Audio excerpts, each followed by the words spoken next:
आज 9 अगस्त का दिन है।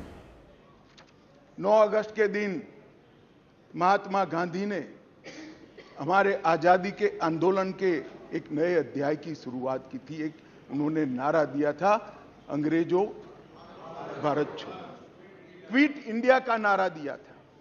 मोदी जी ने ये 9 साल के अंदर 2014 से 2023 में लगभग 9.5 साल में एक नए प्रकार का राजनीतिक युग का शुरुआत किया है। मान्यवर, लगभग 30 साल से इस देश की राजनीति भ्रष्टाचार, परिवारवाद और तुष्टीकरण के नासूर से ग्रसित रही। सारे के सारे जनादेश, कोई भी चुनावी विजय पराजय के आंकड़ों के एनालिसिस करने वाले पंडित सारे जय पराजय को देख ले। मोदी जी के 2014 के विजय के पहले सारे जय पराजय या तो भ्रष्टाचार से प्रभावित थे, भ्रष्टाचार किया इसको हटाने के लिए आए, या तो परिवारवाद से प्रभावित थे, परिवारवाद के पीछे जातिवाद का एक अनवरत संतान भी होता है, और तुष्टीकरण से प्रभावित जनादेश थे। भारतीय लोकतंत्र को ये 3 नासुरों ने घेर लिया था। नरेंद्र मोदी जी ने भ्रष्टाचार, परिवारवाद और तुष्टीकरण को हटाकर पॉलिटिक्स ऑफ परफॉर्मेंस को तरजीह दी, और आज विकास जनता के फैसलों का निर्णय करता है। मगर फिर भी कहीं कहीं दूर तक भ्रष्टाचार भी बैठा है, बच गया है, परिवारवाद तो दिखाई ही पड़ता है, और तुष्टीकरण की राजनीति भी चलती है। इसलिए मोदी जी ने आज नारा दिया है, भ्रष्टाचार क्विट इंडिया, परिवारवाद क्विट इंडिया, तुष्टीकरण क्विट इंडिया। मान्यवर, अगर भ्रष्टाचार, परिवारवाद और तुष्टीकरण एक क्विट इंडिया अगर कर लेते हैं, तो इस देश की राजनीति में मोदी जी ने 2014 से एक नए युग की शुरुआत करी है, विकास के युग की। वो हमारे स्वतंत्रता सेनानियों के कल्पना के भारत की निर्मित 2047 के बहुत साल पहले कर देगी, इसका मुझे पूरा विश्वास है। अरे शुरुआत है, धैर्य रखो, काफी सुनना पड़ेगा। सुरेश जी, ये तो ट्रेलर है, अभी ट्रेलर है। इस सदन में एक ऐसे नेता है, अरे यार सुनो ना, इस सदन में एक ऐसे नेता है जिनको आज तक 13 बार राजनीति में लॉन्च किया गया है, और 13 ही बार फेल गए। उनका एक लॉन्चिंग मैंने देखा है, उनका एक लॉन्चिंग यहां सदन में हुआ था। एक गरीब मां कलावती या ऐसा कुछ नाम था, कलावती, बुंदेलखंड की बहन कलावती, उसके घर वो नेता भोजन करने गए, और यहीं पीछे बैठकर गरीबी का बड़ा दारुण वर्णन, द्रवित हो जाए ऐसा वर्णन कर दिया। ठीक है भाई, अच्छा किया, आप इतने बड़े व्यक्ति होकर गरीब कलावती के घर पर भोजन पर गए, उसका भोजन कर लिया और इसकी वेदना को यहां वाचा दे दी। मगर बाद में इनकी सरकार 6 साल चली।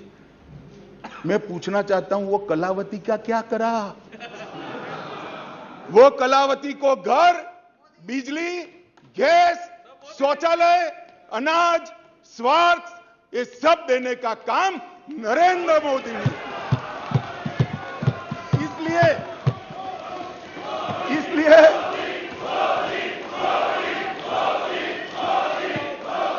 इसलिए जिस कलावती के घर पर आप भोजन पर गए हो, इसी को भी मोदी जी पर अविश्वास नहीं है, वो आज मोदी जी के साथ है। 1999 में अटल जी की सरकार थी और अविश्वास प्रस्ताव आया। मान्यवर, ये जो कांग्रेस ने किया वो हम कर सकते थे, क्योंकि 93 में नरसिम्हा राव जी ने देश के सार्वजनिक जीवन को एक एग्जाम्पल पूरा कर दिया था कि सरकार ऐसे भी बचाई जा सकती है, करोड़ों रुपया देकर भी बचाई जा सकती है। हम भी कर सकते थे, मगर हमने नहीं किया। हमने नहीं किया।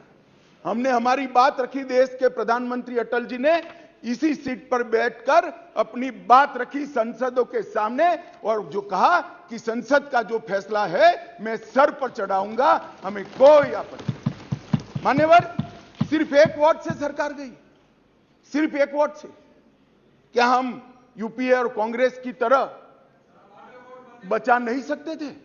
बचा सकते थे, मगर मैंने कहा ना कि कई बार संकट के समय गठबंधनों और पार्टियों का चरित्र उजागर होता है।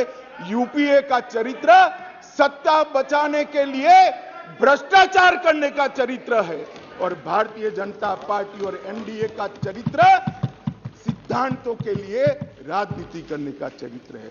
जवाहरलाल नेहरू सरकार की एक भूल थी, धारा 370 5 अगस्त 2019 और 6 अगस्त को इस महान सदन ने धारा 370 को समाप्त कर। इसके साथ ही कश्मीर के अंदर से 2 झंडे चले गए, 2 संविधान खत्म हो गए और संपूर्ण रूप से कश्मीर का भारत के साथ जुड़ाव करने का काम इस देश के प्रधानमंत्री नरेंद्र मोदी। मान्यवर, इन्होंने, मैं अभी भी एक इनके ही प्रेरित एनजीओ की एक मीटिंग अभी हुई, रिपोर्ट मैंने देखी।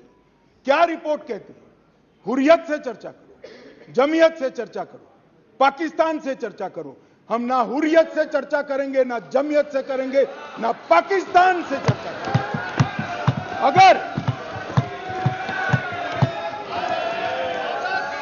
मान्यवर, अगर हम चर्चा करेंगे तो घाटी के युवाओं से चर्चा करेंगे, वो हमारे अपने हैं, हम उनके साथ चर्चा करेंगे। मान्यवर, हुर्रियत पर हमने पाबंदी कर दी, जमायते इस्लामी पर कश्मीर में पाबंदी कर दी, आतंकवादियों के समर्थन को चुन चुन कर नौकरियों से हटाया।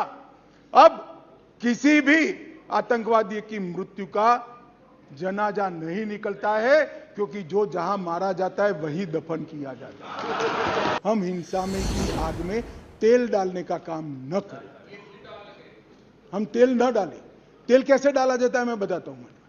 श्री राहुल गांधी जी यहां से वहां मुलाकात करने, मैं बड़ा स्वागत करता हूं, संवेदना है, मणिपुर की चिंता है। गए, एयरपोर्ट पर उतरे, उन्होंने कहा कि भाई हमें चूड़ाचांदपुर जाना है। ठीक है भाई, अगले दिन जाने वाले थे, पहले दिन कहा कोई बात नहीं, चाहिए आप जरूर जाना चाहिए। हमने कहा हेलीकॉप्टर से चले जाइए, कि नहीं मैं रोड से जाऊंगा। पुलिस ने रोकना पड़ा, फिर 3 घंटे तक ऑल इंडिया लाइव कराकर ये नाटक देश को दिखाया और फिर 4 बजे दूसरे दिन हेलीकॉप्टर से चले गए।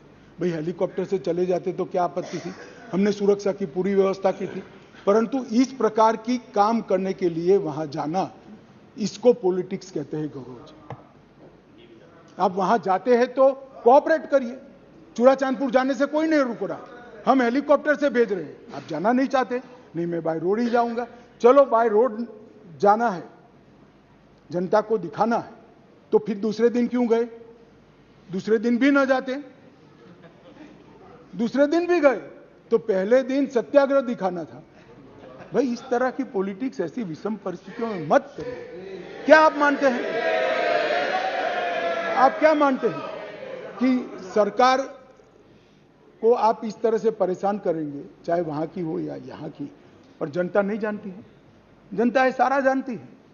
सबसे ज्यादा धार्मिक और नस्लीय दंगे किसी के शासन में हुए हैं तो श्री जवाहरलाल नेहरू, इंदिरा गांधी और राजीव गांधी के समय में हुए। अब मैं बताना चाहता हूं, अब मैं असम में 15 फरवरी से 27 मार्च 1983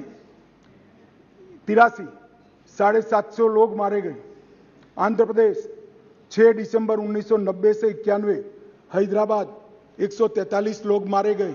उत्तर प्रदेश 13 अगस्त 1980 मुरादाबाद 2 ही दिन में 1000 लोग मारे गए। मान्यवर, उत्तर प्रदेश 18 मई से जुलाई 23 1927 मेरठ 187 लोग मारे गए। उत्तर प्रदेश 7 से 31 दिसंबर अलीगढ़ 112 लोग मारे गए। मान्यवर, गुजरात फरवरी 18 से जुलाई 31 1985 206 लोग मारे गए। झारखंड 183 लोग 67 में मारे गए। मान्यवर, पश्चिम बंगाल 16 मार्च 1964 राउरकेला कलकत्ता 1000 से अधिक लोग मारे गए। बिहार जमशेदपुर 120 लोग मारे गए। मान्यवर, मैं ये इसलिए बताता हूं, मैं ऐसा सुनो ना, मैं यही कहना चाहता हूं, सुने ना, मैं यही कहना चाहता हूं कि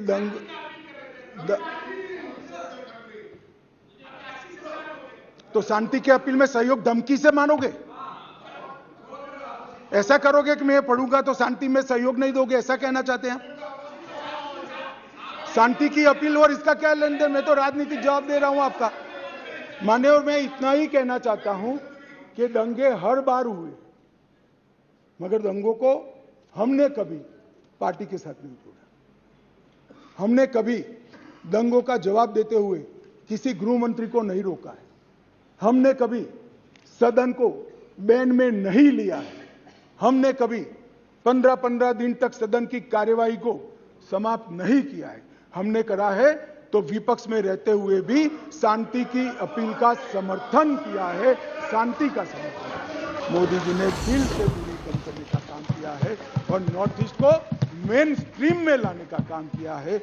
आज मैं कहता हूं, ऐसे भी प्रधानमंत्री है, मोदी जी को 9 साल हुए हैं, 15 साल और 18 साल प्रधानमंत्री रहे हुए लोग हैं इस देश में जिन पर इनको नाज है और हम पर अविश्वास है, मगर वो कभी 50 बार नहीं गए। मोदी जी 9 साल में 50 से ज्यादा बार नॉर्थ ईस्ट गए। ये बताता है कि नॉर्थ ईस्ट इस देश का हिस्सा है, इसका कसब हमारे मन में। उत्तर प्रदेश से बड़ा भूभाग किस तरह से छोड़ दिया था, आगजनी, टेररिस्ट, नस्ली हिंसाएं, और आप हमारा हिसाब मांगते हो। बोलो मणिपुर में बताता हूं, मैं फिर बोलूंगा मणिपुर। मान्यवर, इन लोगों ने नॉर्थ ईस्ट के लिए कुछ नहीं किया, ना विकास किया है ना कुछ किया है। मैं पूरे देश को बताना चाहता हूं, इस देश के प्रधानमंत्री ने रात को 4 बजे भी मुझे फोन किया है और दूसरे दिन 6:30 बजे मुझे फोन से उठाया भी इस देश के प्रधानमंत्री ने। और ये कह रहे हैं मोदी जी ध्यान नहीं रखते। मान्यवर, 3 दिन तक लगातार हमने यहां से काम करने का काम किया। 16 वीडियो कॉन्फ्रेंस करी, 36,000 लोग सिक्योरिटी फोर्सेस सीएपीएफ के वहां पहुंचाए, वायुसेना के विमानों का उपयोग किया, चीफ सेक्रेटरी बदल दिया गया, डीजीपी बदल दिया गया, सुरक्षा एडवाइजर भेज दिया गया, चीफ सेक्रेटरी भारत सरकार ने भेजा, डीजीपी भारत सरकार ने भेजा, सुरक्षा एडवाइजर भारत सरकार। ये सब 4 तारीख की शाम को समाप्त हो गया था। 3 को हिंसा हुई, 4 तारीख को समाप्त हो गया था। और ये कहते हैं 356 क्यों ना लगाया? 356 तब लगती है जब हिंसा के समय राज्य सरकार कोऑपरेट न करे। हमने डीजीपी बदल दिया, उन्होंने भारत सरकार के डीजीपी को स्वीकार कर लिया। हमने चीफ सेक्रेटरी बदल दिया, उन्होंने भारत सरकार के चीफ सेक्रेटरी भेजे हुए चीफ सेक्रेटरी को। मैं यही कह रहा हूं, समझ न हो तो नहीं आएगी भी। सीएम तब बदलना पड़ता है जब कोऑपरेट न करे। ये सीएम कोऑपरेट कर रहा है। डीजीपी, सुरक्षा सलाहकार, ये सबको हमने बदला है। कश्मीर पर शासन किसने किया? किसने किया? 3 परिवारों ने किया, महबूबा मुफ्ती, फारूक साहब और गांधी परिवार। ये 3 परिवारों ने कुल शासन किया। वहां का पंचायत चुनाव नहीं करा है। नरेंद्र मोदी जी ने नवंबर-दिसंबर 2018 में, राजनाथ सिंह गृह मंत्री थे, 9 चरणों में पंचायती चुनाव को समाप्त। 4,483 सरपंच निर्वाचित हुए और 35,000 पंच चुने गए। आज 40,000 लोग डेमोक्रेसी की सांस भर रहे हैं, जमहूरियत का फायदा उठा रहे हैं। स्टोन पेंटिंग का मैं आप सबको कहता हूं, पथराव की घटना टीवी पर दिखाई पड़ती है भैया? कहीं नहीं दिखाई पड़ती, क्योंकि पथराव बंद हो चुका है। माननीय अध्यक्ष जी, जम्मू कश्मीर पुलिस, प्लीज, मान्यवर, जम्मू कश्मीर पुलिस 90 के दशक के पहली बार आज एक्टिव होकर आतंकवाद का सामना कर रही है।